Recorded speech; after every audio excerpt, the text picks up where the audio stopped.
One of the biggest lies we tell ourselves is that we can't move on until we get closure.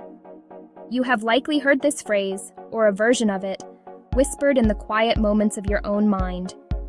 You might have said it to a friend over coffee, the words hanging in the air between you like a weight. You might even repeat it to yourself at night, staring at the ceiling. You replay scenes from the past. This thought feels true. It can even feel like a safe harbor, a prerequisite for healing. But it is a deceptive comfort that keeps you tethered to a past that no longer serves you. It keeps you stuck in a state of suspended animation. Waiting for closure is outsourcing the key to your own freedom. We wait for another person to act or to speak. We wait for an apology that might never come. We ache for a detailed explanation. We yearn for a set of words. We yearn for a final conversation to mend the pieces. This waiting is passive and draining. Life, in all its vibrant, messy glory, keeps moving forward. We risk being left behind, watching from the sidelines. Days slip into months. Months can become years of agonizing anticipation. The empowering truth is that you do not require external closure to begin rebuilding. In fact, you never did. All you ever needed was the courage to choose, to grant yourself peace. Many of us can fall into what I call the closure trap, particularly women who are socialized to be relational and empathetic. On the surface, it appears entirely reasonable and logical. It sounds like a fair and just equation for moving on from pain. You might hear its siren song in phrases like, "I will be able to move on as soon as they explain why they did it. I can finally forgive them when they demonstrate genuine remorse and say they are sorry." These statements create a conditional reality for our healing. The problem is that the other person is an unpredictable variable. They may never return to offer that explanation. If they do, their account may be a half-truth, or a self-serving narrative that only deepens your confusion and pain. Their apology, if it ever comes, might feel hollow and insufficient. The closure trap masquerades as a necessary step in grieving. It convinces you your life must remain on pause, waiting for a missing piece before you can continue. This waiting becomes a full-time occupation. You mentally rehearse conversations that will never happen.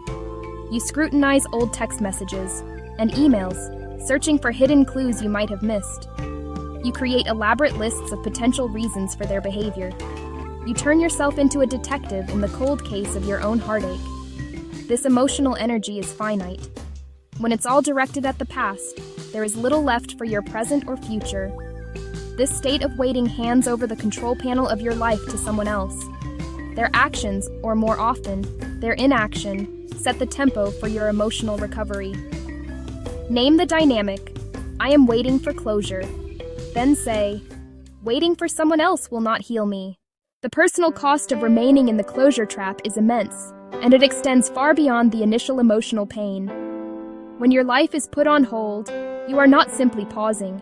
You are actively missing out on the unfolding of your own potential. Opportunities may be overlooked or dismissed because you lack the bandwidth to engage with them. A chance for a promotion at work, an invitation to a social gathering, a creative project that sparks your interest, all can pass by unnoticed while your focus is fixed on the rearview mirror. Let us consider the story of a woman we will call Maya.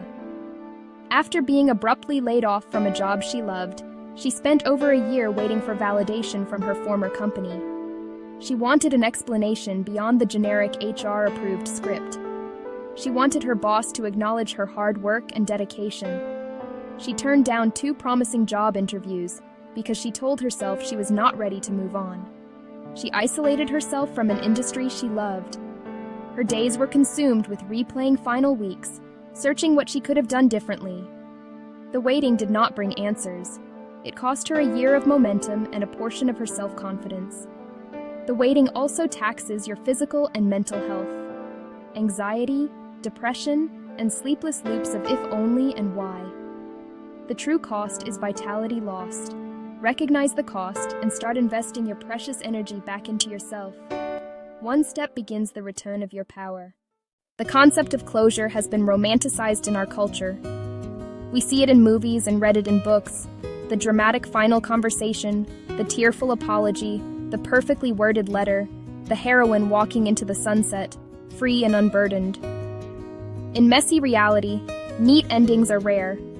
People change their minds, act from fear, confusion, selfishness. Sometimes things just end, with unanswered questions. That is not a personal failing. The pursuit of closure is often a disguised quest for certainty. Radical but liberating. Closure is not something you get, it's something you decide. Power doesn't come from an external explanation. The real power is deciding what an experience means to you. You decide when the story is over. You decide what lessons to take. You decide how to hold the memory as you move forward. Try this practical exercise. At the top, write the person or situation occupying your mind. Underneath, write 3 simple truths you control. 1. I can control how I spend my time today. 2. I can control the effort I put into my work. 3. I can control my choice to focus on my own well-being. Keep the note where you'll see it each morning. Read the 3 truths aloud every day for a week. This simple act retrains your brain, moving control back where it belongs, with you. The transition from waiting to rising begins with a single powerful act, the act of choice. It is the conscious decision to stop outsourcing your emotional well-being and to reclaim ownership of your own story.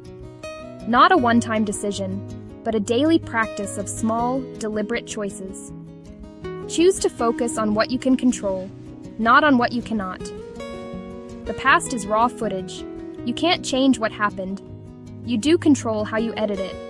You can focus on pain, betrayal, and unanswered questions, or highlight strength, lessons, and resilience. This isn't denial, it's intentional focus. If you are waiting for someone else to give you peace, acceptance, permission, and freedom, you may be waiting forever. Peace. Take a 5-minute breathing break each morning. Breathe in for 4, out for 4. Create a sacred space of calm. Acceptance. Stop fighting a battle with reality. Say, I accept what happened, and I will not allow it to define my future. Permission. Feel fully without judgment. Set one healthy boundary and practice saying it. Freedom. Action earns it. One small, tangible step forward. Each small act proves you do not need to wait for closure to grow. Write down one small win at the end of each day.